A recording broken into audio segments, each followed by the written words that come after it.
So this is really what this celebration is all about tonight. It's Meg, Nick, Pat, all of the rest of you, the students who really have made an effort this year to become men and women for others, to become life learners, and to take that risk and move out and become your best self. And because I don't want you to get nervous, I just have a little speech here for tonight. But because, oh thank you, but because I am a grandmother, I had to put it in large print.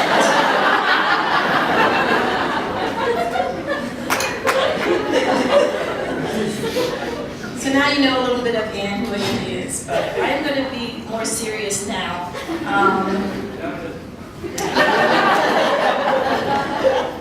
I was asked to do this talk today by my fellow colleagues. Of course, I wasn't present at the meeting where they made that decision.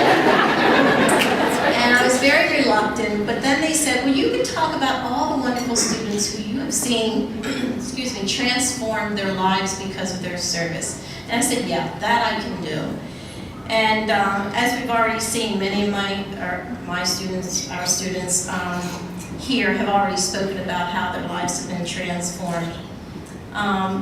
My first 3 years here at Loyola, I had the assistant director for the position that focused on hunger and homelessness, Maria's job right now. And I came from a previous life focused on international development work and really worked with people who lived in extreme poverty. So when I moved back to Baltimore to take care of my mother, I wondered about accepting this offer to work at CCSJ Loyola, working with mostly privileged students. And it didn't take long for you, the students, to break my stereotypes. So I want to refer to a few of the students who have really impressed me over these years. I wish I could have had more time to include many, many more. The first student that comes to mind is Matt.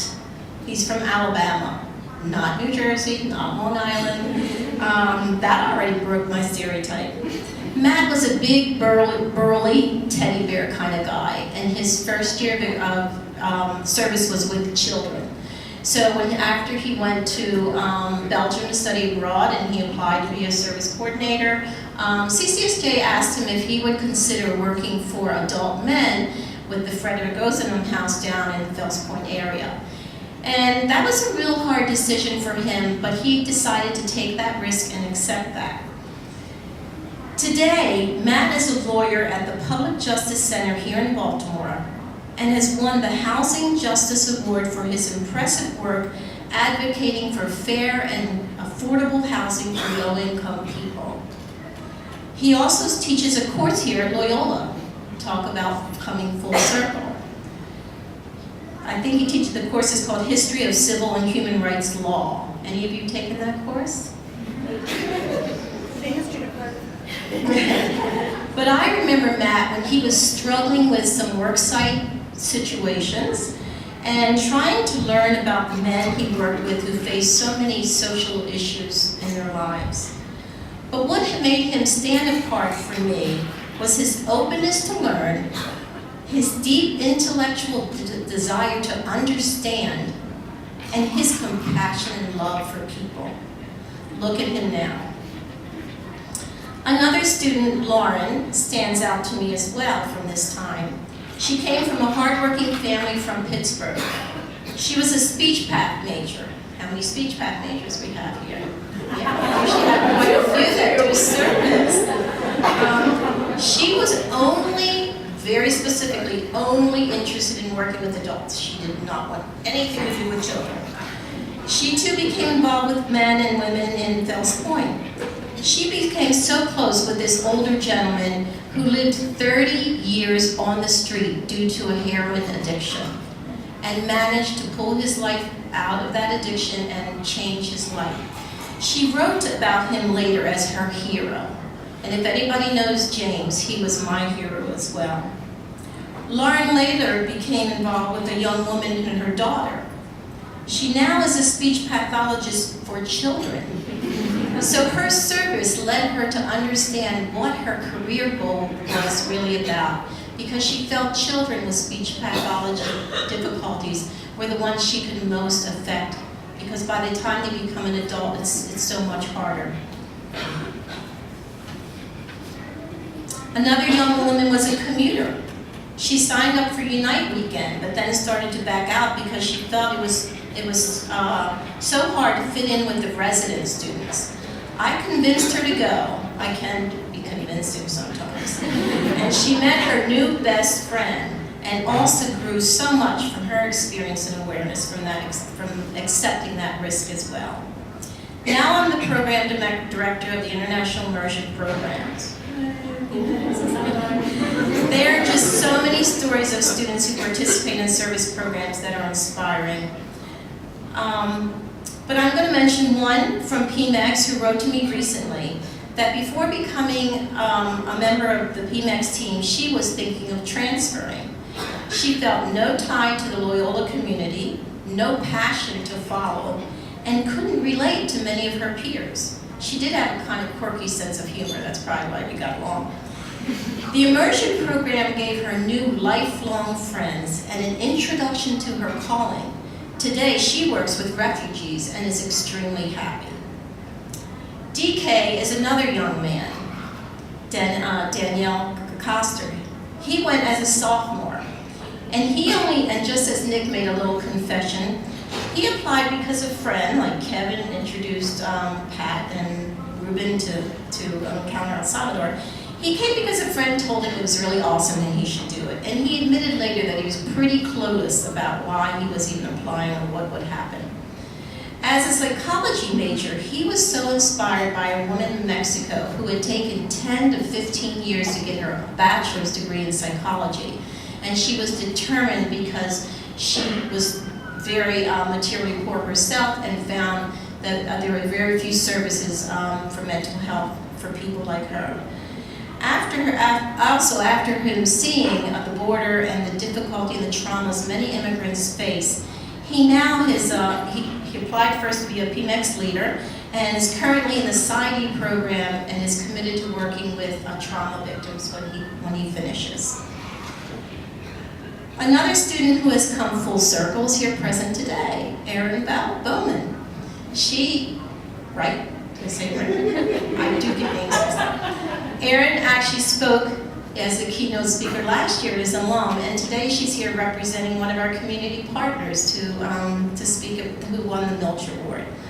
So it's been a very, very gratifying journey these past 13 years. I have worked with the best of the best. And I really do, we all want to celebrate you, our volunteers that have made these great commitments. But after 13 years, I've been thinking, what do I want to leave to you as the students as some tips that I've learned together with you? So my first tip, and you can give me tips after if you want, but anyway, my first tip is to really be grateful that you were in college, much less at Loyola. There are so many programs here that you can really benefit from that are just wonderful opportunities. Take advantage of them. My second tip is learn who you are. I mean at your core.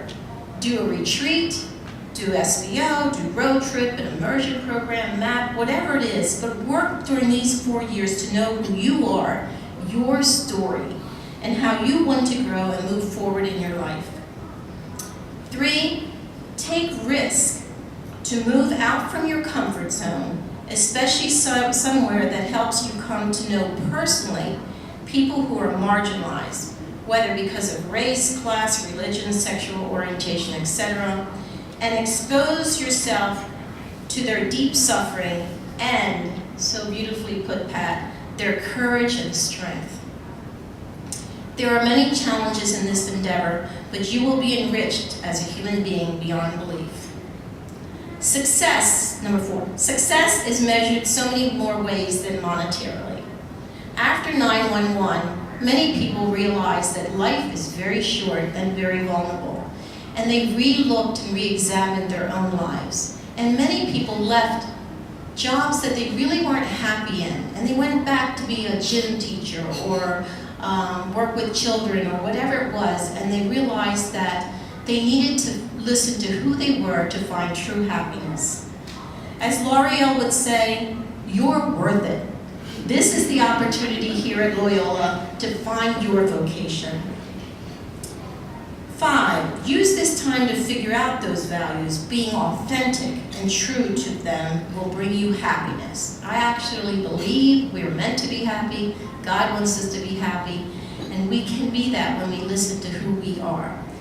A student I worked with on Unite came back after 10 years recently, and she told me that she felt that she only did what her mom and her grandmother and other influences told her she should be. And after 10 years, she has finally come to grips with what she really wants and has left a secure job to go do that, and she is so free and happy now. So do some of that homework now. Use the good mentors that are around you.